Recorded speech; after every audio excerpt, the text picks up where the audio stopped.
Au nom du Père et du Fils et du Saint-Esprit. Amen. La fête d'aujourd'hui, Saint Jean apôtre et évangéliste, m'a donné l'occasion de relire avec bonheur deux grands classiques des Tintin, Le secret de la licorne et Le trésor de Rackham le Rouge. À la fin du premier album, Tintin découvre sur un parchemin la position de l'épave de la licorne, dans laquelle il suppose que se trouve le fameux trésor de Rackham le Rouge. Le parchemin se conclut par des mots mystérieux. C'est de la lumière que viendra la lumière et resplendira la croix de l'aigle. Dans l'album suivant, Le trésor de Rackham le Rouge, Tintin et le capitaine Haddock explorent sans succès l'épave de la licorne et rentrent bredouille. Plus tard, alors qu'ils visitent tous les deux les sous-sols du château de Moulinsart, Tintin passe devant une statue de Saint Jean tenant une croix. « Tiens, Saint Jean l'évangéliste, dit-il. » Et quelques secondes plus tard, c'est l'illumination. La voilà, la croix de l'aigle.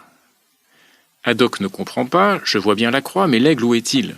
Et Tintin explique, c'est Saint Jean l'évangéliste, on le représente toujours accompagné d'un aigle. Et effectivement, dans un petit globe terrestre au pied de la statue, il découvre le fabuleux trésor de Rackham le Rouge.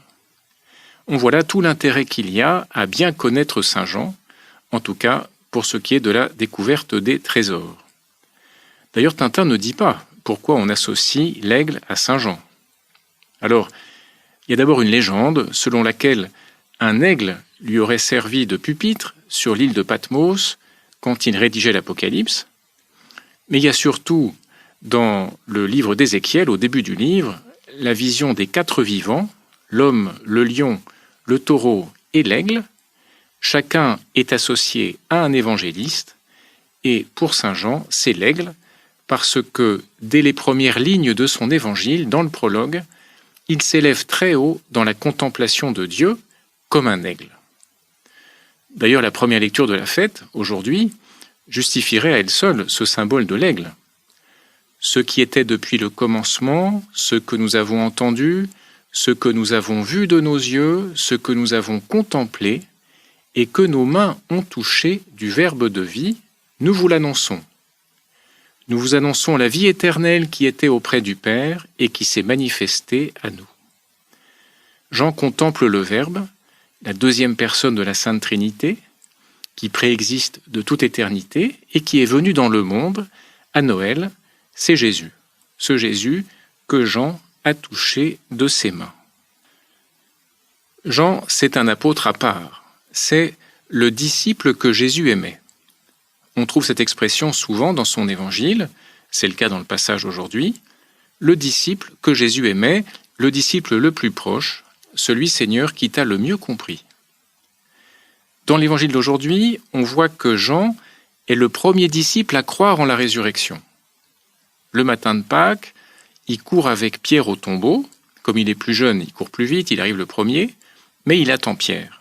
Et Pierre entre dans le tombeau. Et dans son évangile, Jean se souvient, c'est alors qu'entra l'autre disciple, lui qui était arrivé le premier au tombeau, il vit et il crut. Jean, c'est le premier qui a cru, sans doute parce qu'il était plus proche de toi, Seigneur. Le disciple le plus proche.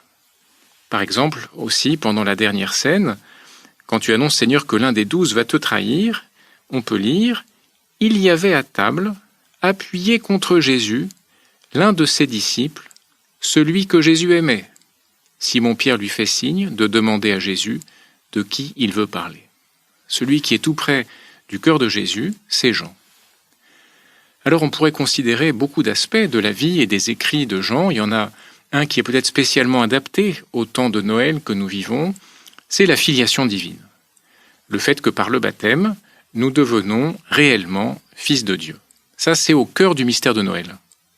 Par exemple, saint Paul écrit aux Galates, « Lorsqu'est venue la plénitude des temps, donc à Noël, Dieu a envoyé son Fils, né d'une femme, pour que nous soyons adoptés comme fils.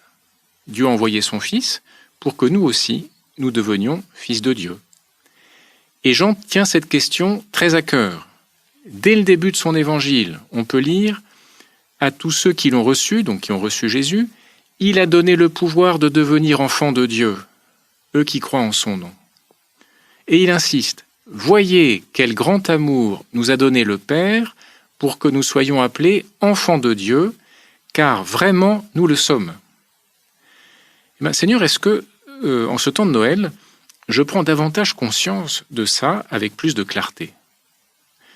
Toujours Saint Jean, voyez comment l'amour de Dieu s'est manifesté parmi nous.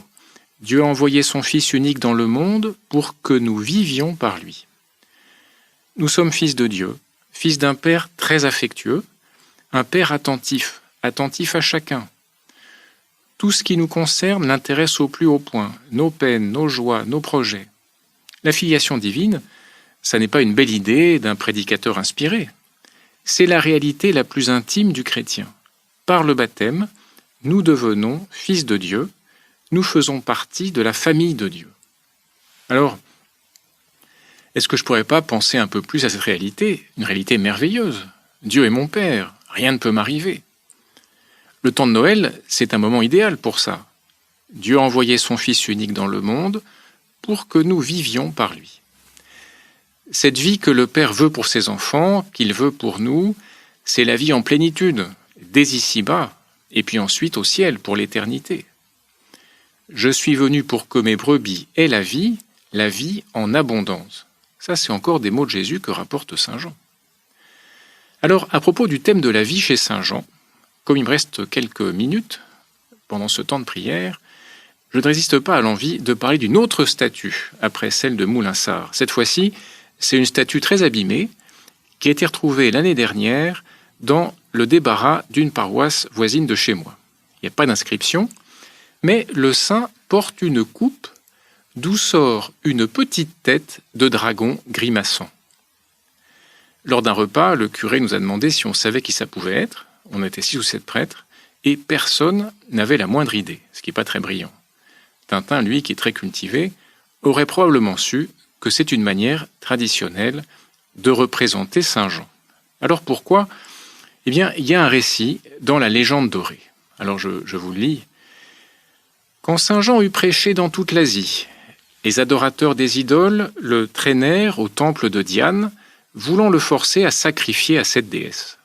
Alors, le saint leur offrit cette alternative.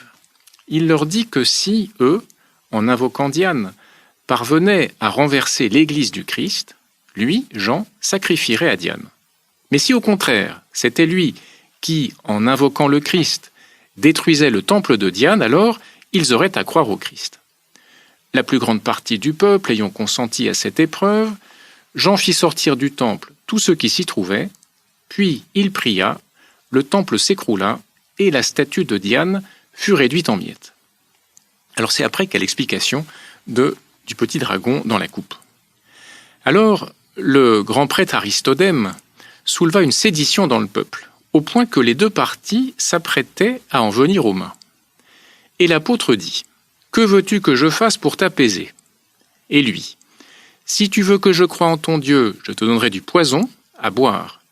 Et s'il ne te fait aucun mal, c'est que ton Dieu sera le vrai Dieu. » Et l'apôtre dit « Faisons comme tu l'as dit. » Et lui « Mais je veux que d'abord tu vois mourir d'autres hommes par l'effet de ce poison pour en constater la puissance. » Aristodème demanda au proconsul de lui livrer 2 condamnés à mort.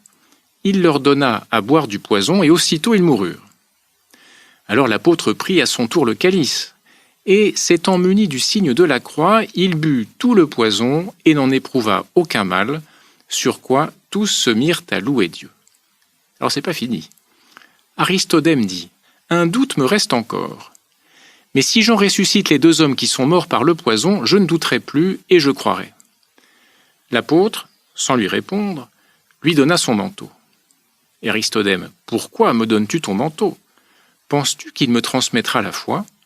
Et Jean, « Va étendre ce manteau sur le cadavre des morts en disant « L'apôtre du Christ m'envoie vers vous pour que vous ressuscitiez au nom du Christ. » Aristodème fit ainsi, et les 2 morts ressuscitèrent.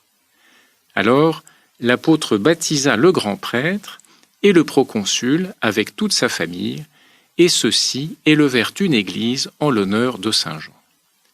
Alors, une légende touchante qui montre l'affection des chrétiens au Moyen-Âge pour Saint Jean, c'est un texte du XIIIe siècle, et qui montre aussi que le message de Jean, ton message Seigneur, c'est vraiment le message qui donne la vie, qui rend la vie en abondance. Je te remercie, mon Dieu, des bonnes résolutions, des actes d'amour et des inspirations que tu m'as communiquées dans cette méditation. Je te demande de m'aider à les mettre en pratique. Ma Mère Immaculée, Saint Joseph, mon Père et Seigneur, mon ange gardien, intercédez pour moi.